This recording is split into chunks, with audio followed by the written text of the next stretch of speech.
எல்லாருக்கும் வணக்கம். நான் உங்கள் அர்ச்சனா தாமரைக்கடி. நான் இப்போ உங்களுக்கு சொல்ல போறது ஆன்மீகமும் தமிழனின் கட்டிடக்கலையும். 8 கோவில் 8 அதிசயங்கள் நம்ம தமிழ்நாட்டில் இருக்கு. அது என்னன்னு தெரிஞ்சுக்கலாமா? வாங்க.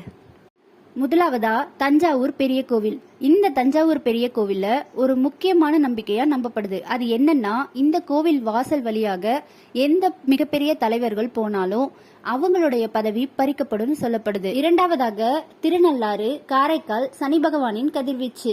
இந்த கோவிலோட மேல் பகுதியில எந்த ஒரு செயற்கைக்கோள் போனாலும் சில நொடிகள் தங்களோட சிக்னலை இழக்கிறதா சொல்லப்படுது, நம்பவும் படுது.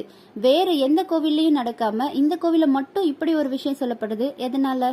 மூன்றாவதா ஸ்ரீரங்கம் ரங்கநாத சுவாமி கோவில். ராமானுஜரின் உடல் எந்தவித கெமிக்கலும் இல்லாம பச்சை கற்பூரத்தை மட்டுமே பயன்படுத்தி இன்றளவும் கெட்டு போகாமல் பாதுகாக்கப்படுகிறது.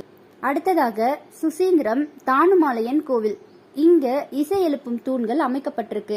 ஒரே பாறையில செதுக்கப்பட்ட இந்த தூண்களை தட்டினால் சப்தஸ்வரங்கள் ஒலிக்கும் கட்டடக்கலை அதிசயமாக தான் கருதப்படுது.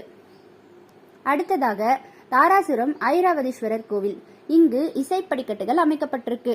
இந்த பலிபீட படிக்கட்டுகள் மேல் ஏறி இறங்கும் போது வெவ்வேறு விதமான இசையை வெளிப்படுத்துவதா சொல்லப்படுது. அடுத்ததாக திருவேற்காடு கருமாரி அம்மன்.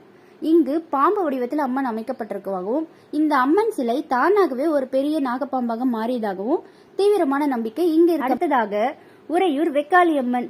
இந்த கோவிலும் திருச்சியில தான் அமைக்கப்பட்டிருக்கு. இங்க அம்மன் கூரை இல்ல அம்மன் சொல்லப்படுறாங்க. அதுக்கு என்ன காரணம்னா, பல முறை கூரை அமைத்தும் உடைந்து போனதால மழையிலையும் வெயிலிலும் மட்டும்தான் அம்மன் இருக்க விரும்புவதா அங்க நம்பப்படுது.